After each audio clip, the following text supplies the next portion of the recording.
Bonjour et bienvenue à ce deuxième cours sur le CMS Joomla.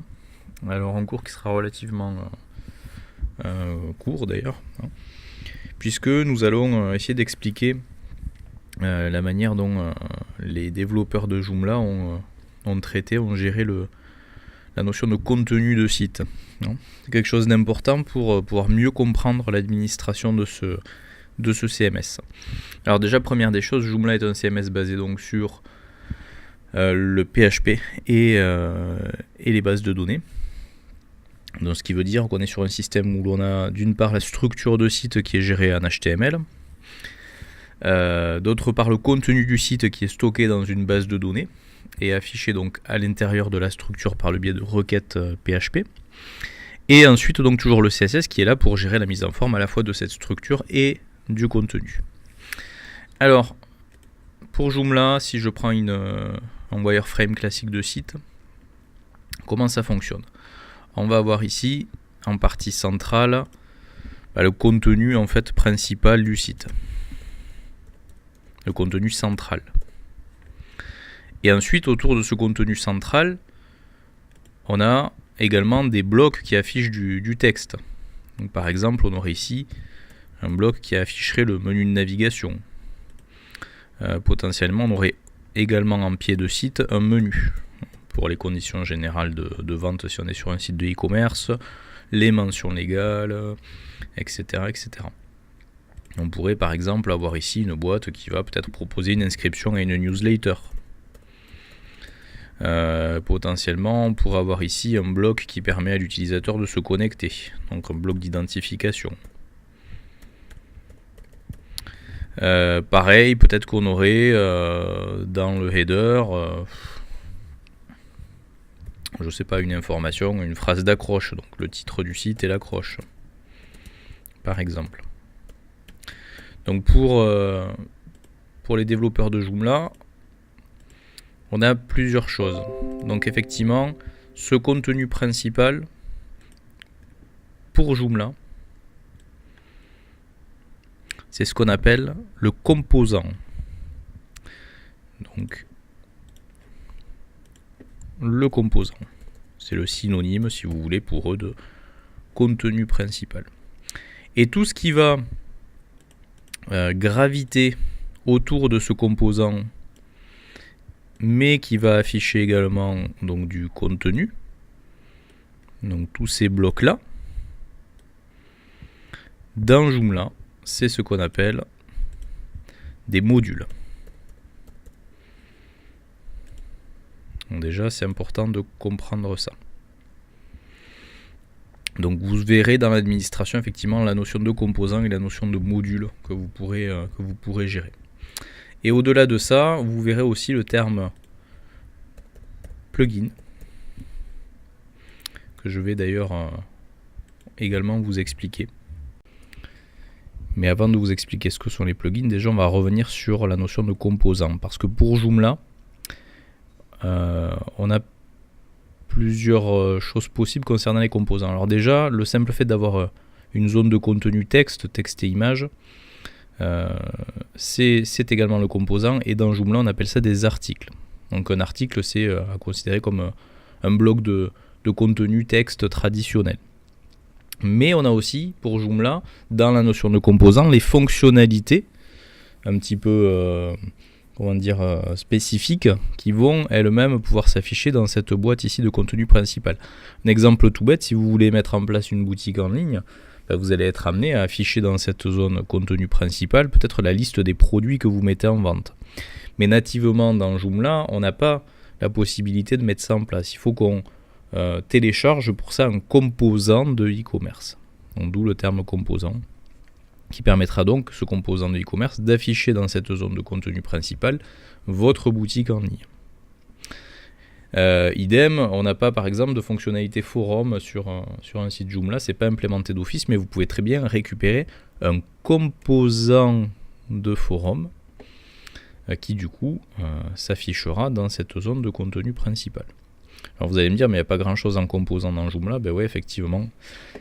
Alors on peut déjà se rendre sur le Joomla qu'on a installé lors du premier tuto. On avait dû l'appeler essai Joomla. Voilà. Donc, je vous rappelle qu'on avait cette interface par défaut qui était mise en place sur la partie publique, c'est-à-dire le front-end. Alors s'il veut bien sûr. Alors je vérifie quand même que le serveur soit démarré. Oui, il est démarré. C'est juste un peu long. Donc voilà, on avait ça. Et donc il suffisait de taper administrator dans l'URL en haut pour pouvoir passer à l'interface privée ou back-end. Donc Juju et mon mot de passe. Et si on se rend dans cette administration, on va se rendre compte qu'effectivement, on a quelques composants qui sont fournis avec Joomla, mais pas énormément non plus, pas des masses. Un qui est utile, qu'on utilise quasiment tout le temps quand on met en place un site, c'est le composant contact. C'est le composant qui va permettre d'afficher un formulaire de contact, enfin une page contact avec un formulaire de contact, dans cette zone de contenu principal. Alors, où est-ce qu'on retrouve donc ces composants? Tout simplement ici dans le menu, au niveau de la rubrique composants. Voilà ce qu'on a par défaut. Alors, on nous propose les bannières. Donc, ce sont les bannières de pub, des pubs externes que vous souhaitez incorporer à votre site pour vous rémunérer.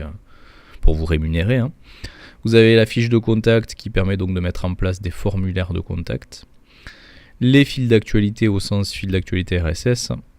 Alors on pourrait aussi effectivement accéder à la notion de messagerie privée. Et les recherches et recherches avancées. Alors les autres je les laisse de côté, mais vous voyez que c'est pas énorme en possibilités. Alors à préciser aussi que la partie contenu concerne uniquement la notion de page, c'est-à-dire ce qu'ils appellent les articles, non, mais pourtant les articles s'affichent quand même dans la zone composant que je vous ai dessiné ici, c'est-à-dire dans la zone de contenu principal. Donc voilà, tous les autres composants que vous auriez besoin de mettre en place, il va falloir les télécharger et les installer. Alors du coup, pour en revenir à notre notion de composants, modules et plugins, donc les plugins, ce sont tout simplement les fonctionnalités avancées qui sont liées aux composants que vous avez téléchargés, que vous aurez la possibilité d'activer dans des articles.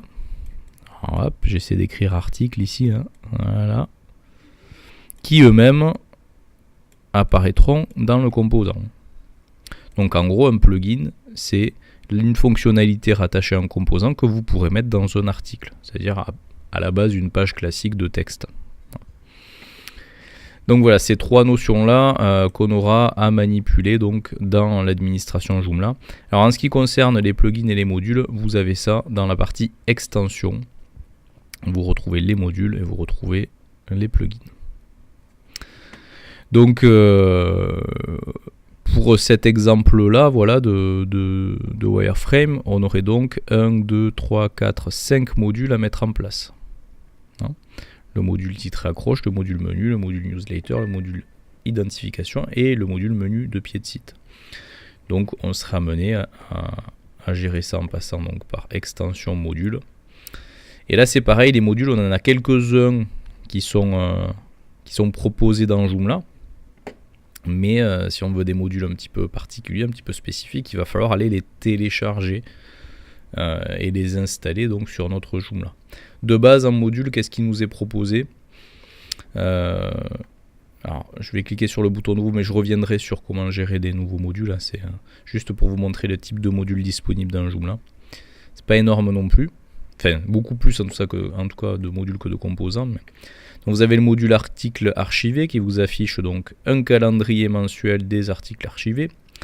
Le module article catégorie qui affiche les listes d'articles d'une ou plusieurs catégories. Alors catégorie au sens, par exemple, vous créez un site d'actualité, vous allez avoir peut-être la catégorie sport, la catégorie économie, la catégorie politique, etc. Ça les catégories. Les articles en relation, les articles les plus consultés, les bannières de pub, le petit module qui permet de passer d'une langue à une autre qu'on trouve en général en partie haute du site, le module d'identification ou connexion qui serait l'équivalent de celui qu'on a mis en place ici, les derniers utilisateurs inscrits, les derniers articles créés ou dernières actualités créées, fenêtre intégrée, alors ça c'est la notion de iframe, je ne sais pas si on sera amené à le manipuler. Le breadcrumb ou fil de navigation ou fil d'Ariane, les flash informations, les images aléatoires, etc., etc., etc., des statistiques. Mais par exemple, vous voyez, on n'a pas de module de newsletter de base. Alors moi, je suis embêté, j'en ai mis un en place ici sur mon wireframe, mais ça suppose donc que je télécharge un module de newsletter et que je puisse donc l'intégrer et l'utiliser dans mon Joomla. Et donc on verra que pour télécharger donc des composants additionnels et des modules additionnels, voire aussi des plugins additionnels, on se rendra sur un site qui est le site extension.joomla.org. C'est le site officiel des extensions Joomla qui n'est pas accessible. Alors extension avec un T, avec un S même. Extension, non, extension. Oui, avec un S, pardon. Extension.joomla.org. On verrait que c'est par le biais de ce site-là officiel qu'on pourra récupérer beaucoup de composants additionnels et de modules additionnels. Donc voilà, retenez en tout cas pour Joomla, la zone de contenu principale, c'est ce qu'on appelle le composant, et toutes les boîtes qui affichent du contenu gravitant autour de ce contenu principal, on appelle ça des modules. Et ce sera donc à gérer dans la partie module de Joomla.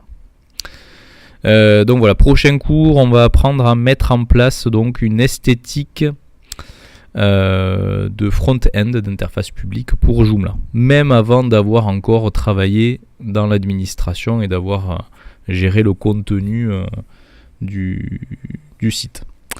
Sachant qu'il serait tout à fait possible, puisqu'on est sur un système PHP donc qui dissocie l'esthétique du contenu de site, on pourrait tout à fait travailler d'abord le contenu avant de commencer la création de l'esthétique et du thème. C'est ce qu'on appelle le template dans Joomla. Donc nous on procédera dans le sens, on installe, on crée le template, c'est-à-dire l'esthétique du front-end, et après on administre et on crée le contenu.